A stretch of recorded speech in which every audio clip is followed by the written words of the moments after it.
उनके चरणों में जल को अर्पित करें और बारंबार प्रार्थना वंदना करें। तब देवी कहेंगी कि हे साधक मुझसे क्या चाहते हो? तब देवी से कहेंगे कि हे माते, हे जननी, हे वत्सला जगदम्बे, जन कल्याण के लिए मुझे धन की आवश्यकता है। तभी साधक को देवी आपको 1.25 करोड़ रुपए की बरसात कर देंगी। अब ये मत पूछना कि ये 1.25 करोड़ रुपए कहाँ से आएंगे। 1.25 करोड़ रुपए की बरसात कर देंगे। अथवा साधक को अगर उनके पास में कोई पैसे की पहुंच नहीं होगी तो 1000 स्वर्ण मुद्राएं तत्काल आपको गिरा देंगे। आसमान के ऊपर से गिरती हुई दिखाई देंगी छत से। तो आप उन्हें ले लीजिए साधकों, और आपकी साधना सिद्ध हो गई। अब आगे साधकों क्या करना है आपको?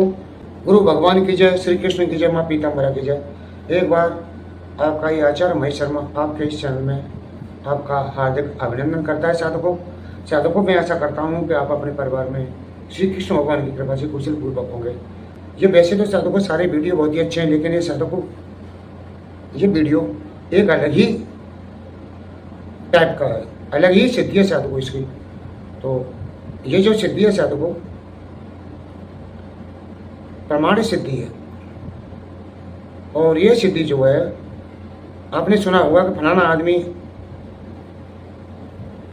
आसमान से धन गिराता है, आसमान से पैसा गिराता है, तो वही साधकों सिद्धि है। हमने अभी सोचा अपने कि चलो ऐसा कुछ होता हो तो हम भी रिसर्च करते हैं, और रिसर्च करने के बाद साधकों हमें मिला कि हमें 2-3 साधनाओं के बारे में पता चला, और फिर उन साधनाओं को कराया तो प्रमाण सही निकली साधकों। तो चलो हम जो है आपको एक ऐसी साधना देते हैं आपको जो आसमान से धन की बरसात करती है और एक बार में 1.25 करोड़ रुपए गिराती है। ये साधकों बहुत ही प्रमाणित और सत्य जो है साधना है। साधना तो साधकों सभी प्रमाणित हो सकते हैं, लेकिन समस्या ये है कि लोग साधना करते हैं, साधनाएं सफल नहीं होती हैं, या साधना के प्रत्यक्षीकरण दर्शन नहीं होते हैं। तो साधकों मैं आपके उसके लिए मैं बार बार बता चुका हूँ, और इस वीडियो के प्रारंभ में फिर बता दे रहा हूँ कि आप साधक प्रत्यक्षीकरण का एक नुस्खा है साधकों, उस नुस्खा को आप पकड़ लीजिए। जो मैं बता रहा हूँ आप 100% प्रत्यक्षीकरण हो जाएंगे। किसी भी साधना को छोड़ो, आपको ईश्वर के भी प्रत्यक्षीकरण हो जाएंगे, भगवान के भी प्रत्यक्षीकरण हो जाएंगे, महाविद्याओं के शक्तियों के प्रत्यक्षीकरण हो जाएंगे। शरीर सीधा, जहाँ तक वो साधक साधना के समय शरीर सीधा रखे और शरीर को ढीला रखे बिल्कुल, और मंत्र के एक एक अक्षर पर ध्यान लगा के साधना करे, और मंत्रों की आवाज इतनी आए कि आपके कान सुने बस। तो साधकों ये साधना करते करते एक ब्रह्मी विद्या की स्थिति पैदा होती है, जो है निर्विचार और निर्विकार और पूर्ण समर्पण भाव वाली स्थिति पैदा हो जाती है। उसी वक्त दर्शन हो जाते हैं। जैसे एक वो स्थिति पैदा होती है साधकों, शरीर से तुम जब लगाव रखोगे, शरीर तुम्हारी आत्मा को पकड़ रखेगा, तो इस सांसारिक विषयों में भटकन बंद नहीं होगी और भटकता रहेगा शरीर। और जब शरीर को आप ढीला छोड़ दोगे तो आत्मा से शरीर का संबंध कट जाएगा, और जिस मंत्र की आप साधना कर रहे मंत्र जप रहे हो, आत्मा जपने लग जाएगी साधकों। और जिस दिन तुम्हारी आत्मा साधना जब मंत्र को जपने लग गई तो उसकी आवाज़ जो है तुम खुद सुनाई देगी तुम्हें कानों में। इतना धीमे बोलोगे तो भी आवाज़ तुम्हारे कानों में आएगी, और उसी वक्त तुम्हें दर्शन हो जाएगी। साथ में साधक दिन में मन को एकाग्र कैसे करें, ध्यान को एकाग्र कैसे करें, ये विधियों का इस्तेमाल करते हुए मन और ध्यान को एकाग्र करें, और क्रिया योग का सहारा लें साधकों। ये भी दूसरी विधि है। तो चलो अब साधकों मैं आगे आपको बताता हूँ। ये धन की वर्षा करने वाली एक छठी साधना है साधकों। ये साधना साधकों शुक्ल पक्ष के शुक्रवार से शुरू की जाती है, अथवा पुष्य नक्षत्र हो जब से शुरू की जाती है, और बहुत ही गजब साधना है साधकों। ये साधक इसमें ऊन का लाल आसन का प्रयोग करें, एक कम्बल जो ऊन के आते हैं लाल। मैं और भी साधनाओं में बताया तो साधक कहेंगे गुरुजी मिलता नहीं है, ढूंढोगे तो सब मिल जाएगा। अब तुम्हें नहीं मिल रहे हैं, तुम नहीं ढूंढ पा रहे हो, तो भाई देखो गुरुजी पे इस पर कोई ठिकाना नहीं है।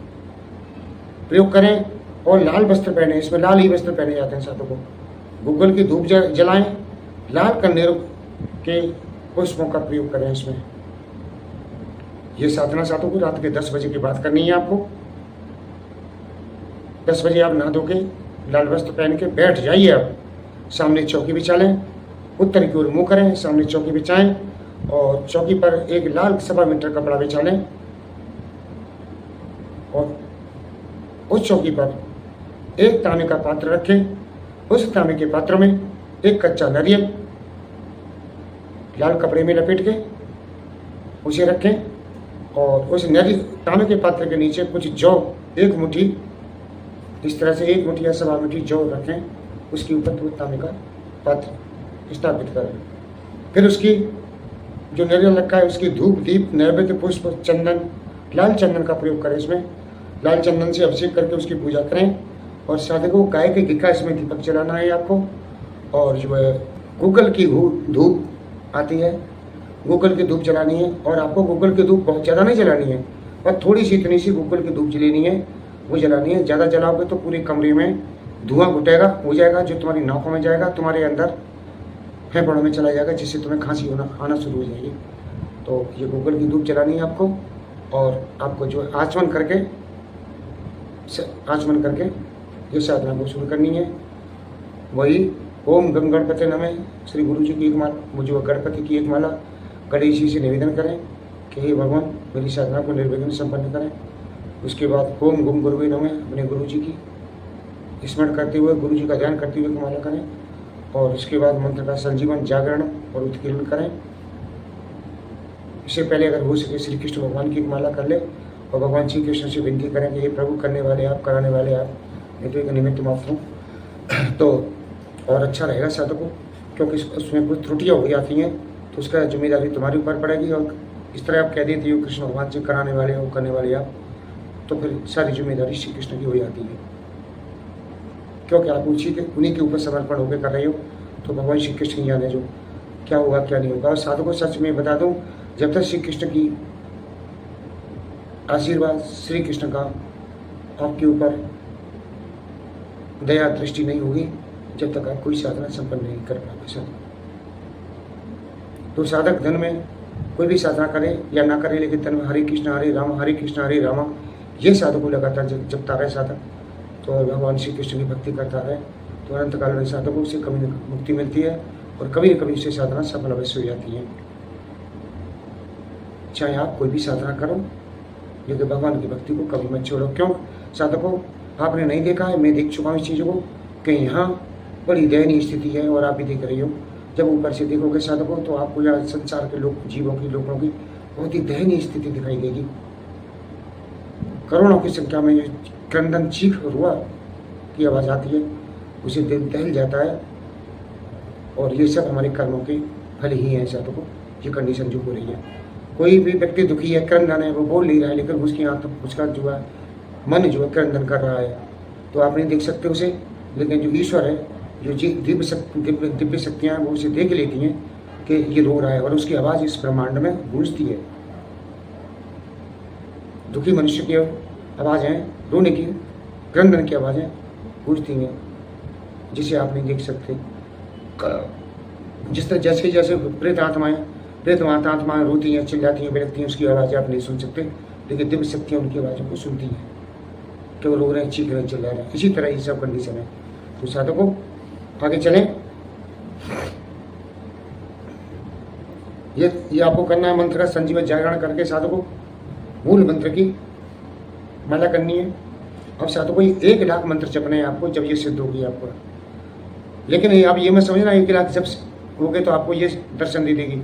दर्शन दे भी सकती हैं देवी और नहीं भी दे सकती हैं, अनुभव हो भी सकते हैं और नहीं भी हो सकते हैं। साधकों अनुभवों की ओर मत देखा करो, अपने लगन पर काम पे किया करो। हमारा जब काम अच्छा है तो हमें उसके परिणाम भी अच्छे ही मिलेंगे। और मैं देखता हूँ साधक मुझे मैसेज करते हैं हमें कोई अनुभव नहीं हो रहे हैं। मान लीजिए साधकों तुम कहीं नौकरी कर रही हो और नौकरी करते वक्त तुम ये देखोगे तो 2,000 होगी तनख्वाह, क्या 2,500 होगी या 500 और बढ़ गए, तो तुम नौकरी नहीं कर पाओगे, मालिक तुम्हें निकाल देगा। ये तो ये काम नहीं देखता, ये तो ये देखता है कि कितने पैसे हो गए आजकल, कितने परसों कितने हो गए। और साधकों अब निर्विचार होकर पूर्ण समर्पण मालिक के काम करती रहोगे तो महीने पे आपको अवश्य तनख्वाह मिलेगी। और हो सकता है मालिक तुम्हारी काम को देखकर तुम्हारा प्रमोशन भी करते। तो साधकों यही कंडीशन भौतिक संसार की है, वही कंडीशन वैदिक संसार की या परा संसार की है, वही नियम सब लागू होते हैं। तो साधकों इसके 1 लाख मंत्र जप करने के बाद आपको क्या करना है, फिर जप के बाद फिर एक कोई अच्छा नक्षत्र देखकर हवन, इसका दशांश हवन करना है। और नक्षत्र भी ये देखना है जब कि जहाँ अग्निदेव का वास पृथ्वी पे हो, उस तरह इनका हवन करना है साधकों। और हवन इनका जो है वो क्या नाम है, आम की लकड़ी से, चंदन की लकड़ी तो साधकों बहुत महंगी मिलेगी, तो कोई बात नहीं है, आप आम की लकड़ी ले सकते हो।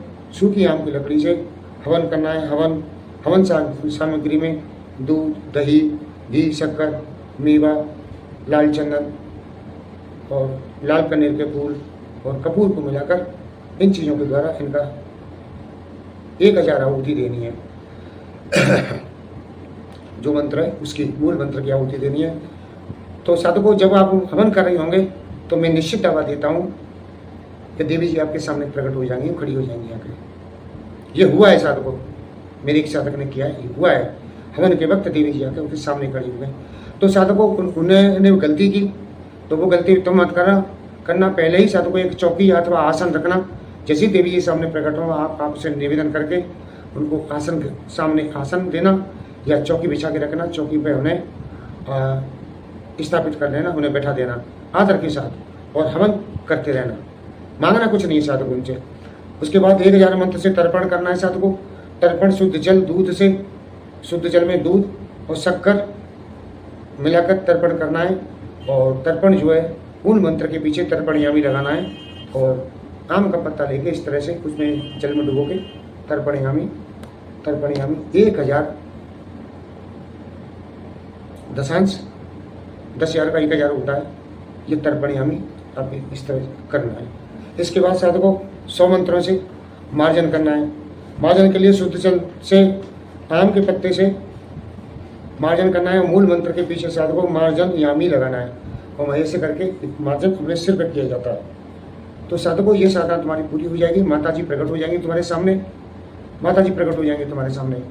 और उसके बाद फिर वो आपसे उनसे इसके बाद ये देवी की कपूर जला के उनकी आरती करनी हो।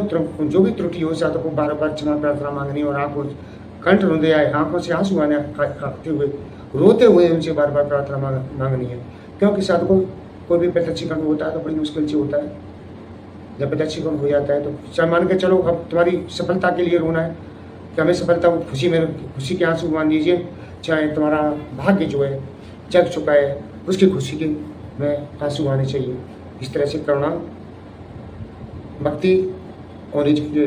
गीता में श्री कृष्ण भगवान ने कहा कि अर्जुन बगैर भक्ति के किए हुए मंत्र जब एक बच्चे की बकवास के बराबर होते हैं।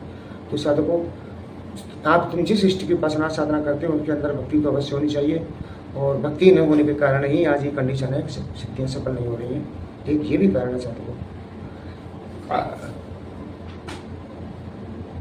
तो साधकों क्षमा मांगे तभी या इससे पहले ही देवी आके प्रकट हो जाएंगे। तब साधक उनसे कन्नेर के पुष्प जल में डालें। एक तांबे के पात्र में जल पहले ही रखें, शुद्ध जल, उसमें कन्नेर के पुष्प डालें और लाल चंदन को घिस के डालें।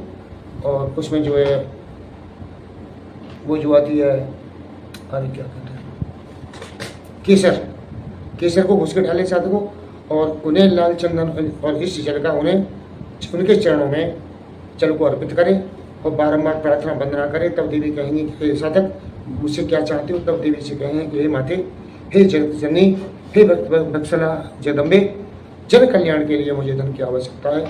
तभी साधकों देवी आपको 1.25 करोड़ रुपए की बरसात कर देंगे। अब ये मत पूछना कि ये 1.25 करोड़ रुपए कहाँ से आएंगे। 1.25 करोड़ रुपए की बरसात कर देंगे। अथवा साधकों अगर उनके पास में कोई पैसे की पहुंच नहीं होगी तो 1000 स्वर्ण मुद्राएं तत्काल आपको गिरा देंगे। आसमान के ऊपर से गिरती हुई दिखाई देंगी छत से। तो आप उन्हें ले लीजिए साधकों और आपकी साधना सिद्ध हो गई। अब आगे साधकों को क्या करना है, आपको जो नारियल जो उस पर रखा है, सुबह उठें, सुबह नारियल को प्रणाम करें और नारियल को साधकों लें, उसी के लाल कपड़े में बांधें और लाल कपड़े में बांध के उस पर कलीवा लिपटें और सुरक्षित स्थान पर रख दें कि किसी के हाथ न लगे या कुछ उसे चुरा ना ले या कोई भी उसे छुए ना।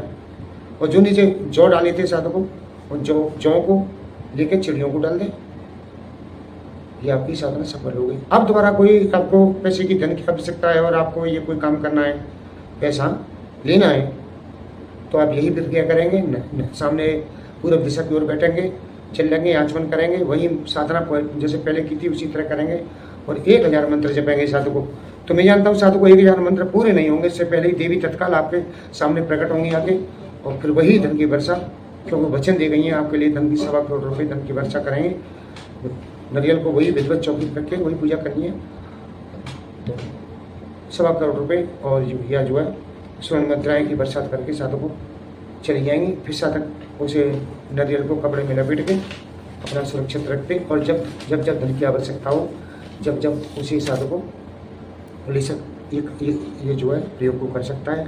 साधकों एक साधक से मैंने इस प्रयोग को कराया है, उस साधक की त्रुटि हुई थी थोड़ी सी, हवन जो है में त्रुटि हुई थी, तो साधकों पैसे तो गिरते हैं लेकिन रुकते नहीं है, खत्म हो जाते हैं। इसके अलावा एक साधना हमारे साधकों एक साधक ने साधना और की है, वो दूसरी साधना है जो उज्जैन के हैं हमारे साधक, जो कढ़ाई बांधने का काम करते थे। मैंने कहा मेरे मंत्रों के द्वारा उन्होंने कढ़ाई बांधी है, उन साधकों को कराई है, उनके पैसे साधकों रुकते हैं। वो दूसरी साधना है, उनके पैसे रुक जाते हैं। उनका वीडियो, शॉर्ट वीडियो साधकों फिर मैं कभी डालूंगा। जब तक के लिए यही जो है वीडियो है, अगले वीडियो में फिर आपसे मिलते हैं साधकों।